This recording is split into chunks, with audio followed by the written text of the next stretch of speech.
Hi,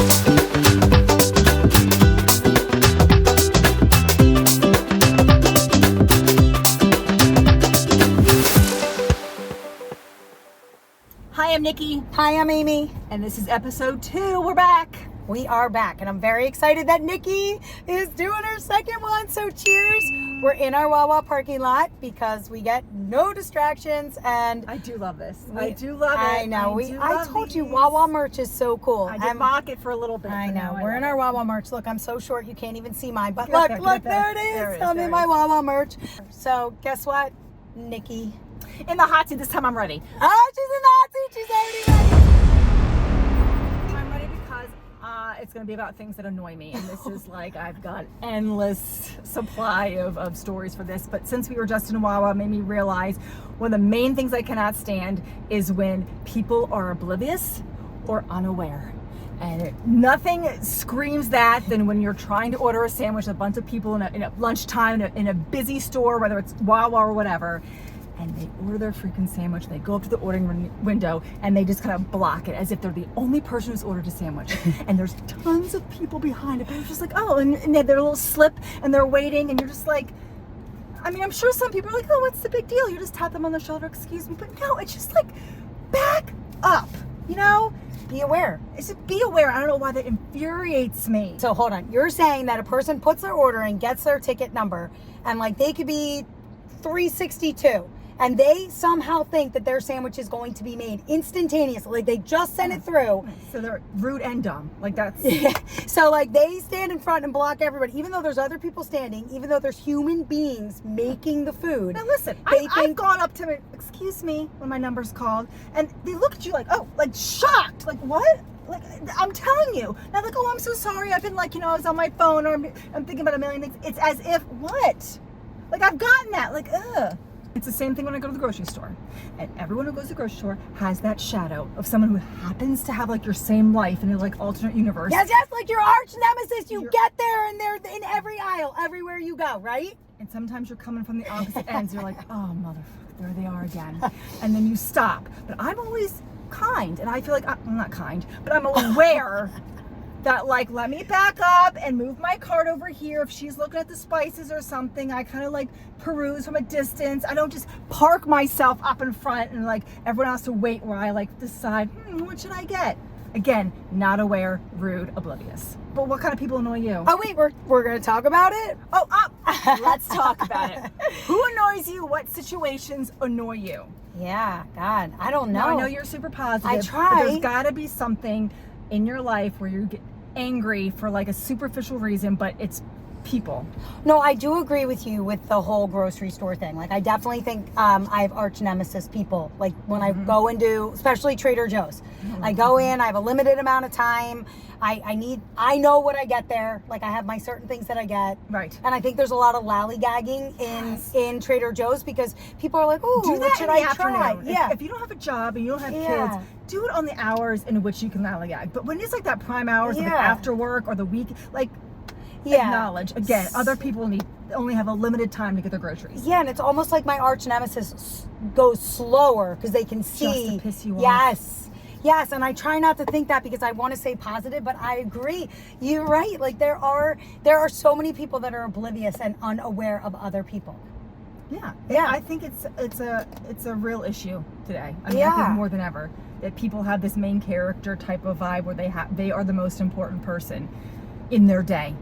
And all of us have to back up and be like, oh, I cannot stand it. Yeah, it shouldn't be like that. There should be more compassion. Like, I think we're really lacking human compassion in the world. And I think how do we solve that? I don't know. We're just two people. We're just two people in a Wawa parking lot, right? We're two people just chilling, drinking coffee. Let's talk about it. We're definitely not going to solve the world's human compassion. But I do believe that, compassion starts at home and then it continues at school. I think it's a learned. Yeah, but you have learned behavior, I think. But then you think, then compassion, like I should be more compassionate to the people who are unaware. Yeah. Like maybe I shouldn't get so angry. And you should rise above and respect them simply because they're human beings. That's really hard. But am I being compassionate or am I enabling a really annoying behavior? Exactly. I don't know. That's a great question. I guess it's how you choose to look at it. Teach them. It's your mindset.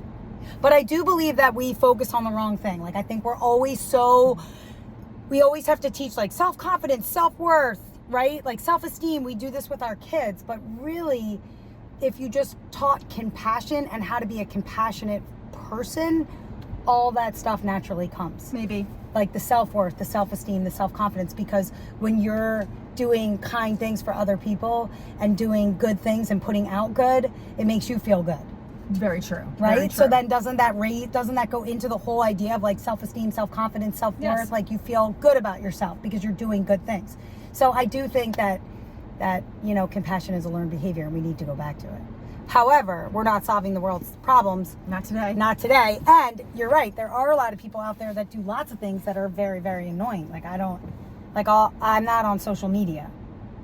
Oh my God. And that's a whole nother let's talk about it topic. Well, you always talk about how people are like throwing things in your face. Well, it's your highlight reel. I think everyone who's on social media will agree with that. You're not going to actually put the reality up there. I mean, some people do, and those are the people you love and probably I actually follow and can appreciate.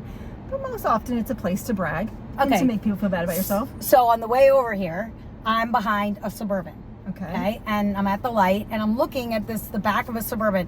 Have you ever noticed that on Suburbans and Jeeps, it's always like locations of places they've been? Right. And there's like tons of stickers of like the locations they've been, like with the Mount initials. Everest or, like Cape Cod or Nantucket or I don't know, like Key West. All the places I've been. Right. So I was thinking, I was like, wow, that is so awesome that person puts all that on the back of their car. They must be really pumped up that they have. That is so an Amy thing.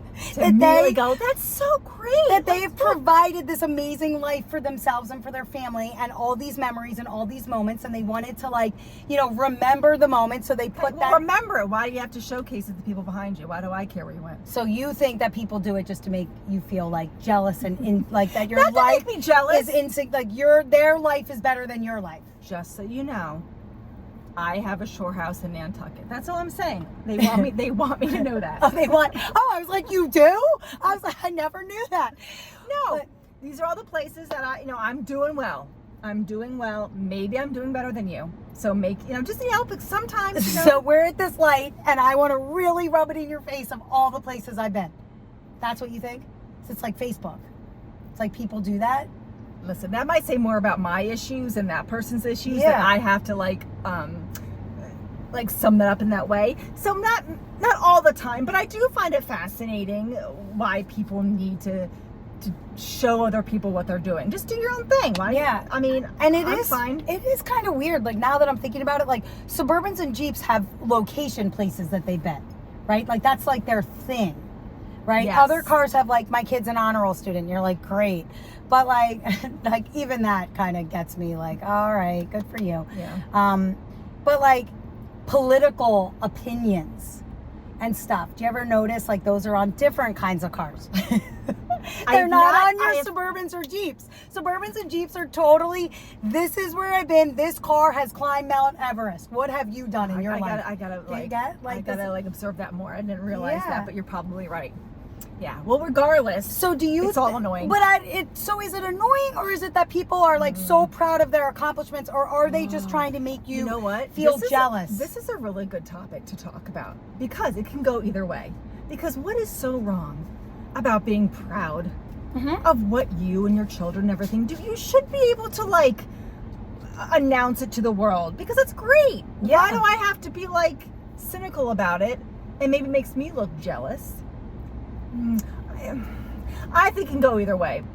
No one, the way I understand it, Facebook just has snapshots of everything that's amazing in someone's life. The way that I understand it. Yeah, no one's gonna put out there how to fight with my husband. My 3 kids are totally annoying me right now. And some do, and they're the best. And that's the ones that I love. When you can kind of be real, relate to it and real to it and be like, oh, thank you. Someone's actually, showing the real side of things. Right. And I think some people do. Everyone just joins in and loves it. But people post the wonderful Disney vacation.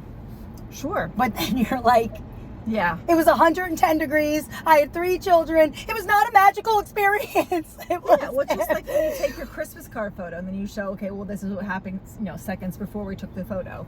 Like, those are the type of things that I love. Okay, so now we've gone from people that are oblivious and unaware, right? Right. To like other people in their space, to people that, I don't know, purposely put things out there.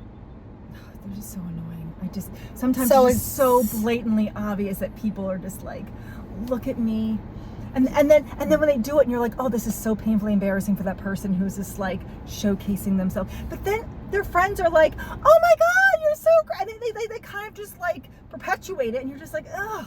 So is it fake or is it real? I don't know, but it bugs me so much. See, we're back to the annoying thing. I tried to get it positive. It didn't go there. I don't know. It bothers me so much. Yeah. But I think, I'm not saying it does not have something to do with me. Like, why can't I be happy for people? I am happy for people. But when you gotta like, sometimes it's just so painfully embarrassing, I feel like, when people have to like, my husband got me flowers again today for no reason. Screw you. Like, why? Enough. We know you don't like your husband. Like, we know. Like, if you have to tell us how great your husband is, that he's not that great. Yes, that's so true. My mom used to always say that if a woman has to tell you how great her husband is, something's not right. Well, that's saying not just the husband, anything. If you have to tell me how great your kids are, yeah, how great like your if you life have to is, sell it. if you have to sell, that's what Yeah, it is. If you have to sell it, then I'm not buying it. Wow, that's a lot to think about. Yeah. So I don't even know where I stand. I'm trying to be positive. Okay, so let me put it this way. Okay. I sum it up. Sum it up. No, this probably isn't good. I try to see the positive. I try to think that people, for the most part, right? Yeah. Everybody, well, let's put it this way. Everyone has motives. I like to say most people's motives are good. Like their intentions are good, motives are good. Most people? Yeah, Okay. right? Well, I like to believe that. that's a great way to go. But then I think maybe there are those people that like to put things in your face and kind of make you, annoy you and make you jealous, and maybe that are just so oblivious and don't care. But you said maybe they're damaged people who, you have to have sympathy for because something's void in their life or something's happened to them or they need that to feel good about themselves. Yeah. So you should have compassion. Bring it back to compassion. Bring it back to compassion. Which is, again, like something that we all can do. Because I'll say I will complain till the day is long. That's not the saying. I will complain more than anybody, but I'm aware that something's wrong with me because I complain so much. Does that sound right? Well, I think that's good. I mean, I think it's good to have like an accurate picture of yourself. I'm constantly self-improving, and I think that's where I'm good. Is I do know that I'm not. Oh, I'm always a work in progress, no matter what. We are all works in progress. I love that. Every day we get to wake up and we get a chance to be better. Yeah, but my default than we were the day before. Yeah, but my default is definitely someone who is negative. Okay, so that's great. So now we're getting into mindset. So I think I watched this great video. It was all about your natural default setting, and that most of our natural default settings are negative. Oh, most people go through life seeing things negative, like I'm stuck in traffic and traffic is annoying and this is awful and like, why is this happening to me? And the same thing with the grocery store, like why is the line so long? I need to get home and all this stuff. But if we just kind of take a deep breath and kind of appreciate these and be grateful for what you do have. Yes. And also, like, here's the deal, like, the traffic could be caused by some horrific accident and you're not in that horrific accident. Well, again, taking yourself out of that main character role a little bit and being like, I am just one of many. Right. And like you're alive, you're in your car, you're listening to music, everything's okay. And somebody's life ahead of you just dramatically changed. Mm-hmm. Like they could have been a mother or a father or a sibling, a son, a daughter, right? And that whole world for people has just drastically changed, and you're just mad that you're sitting in traffic. Yep.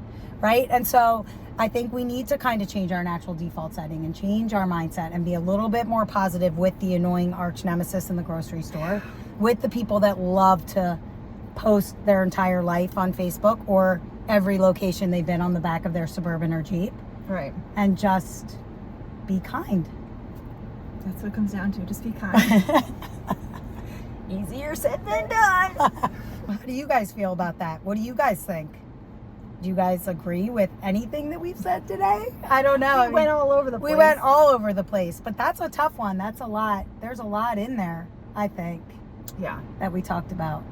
Well, tell us how you feel in the comments. We can't wait to read them. All right, I guess that's a wrap for episode 2.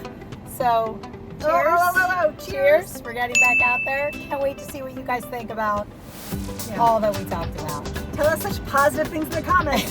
I'm sure they're going to be positive. See you next time. Bye. See you next time.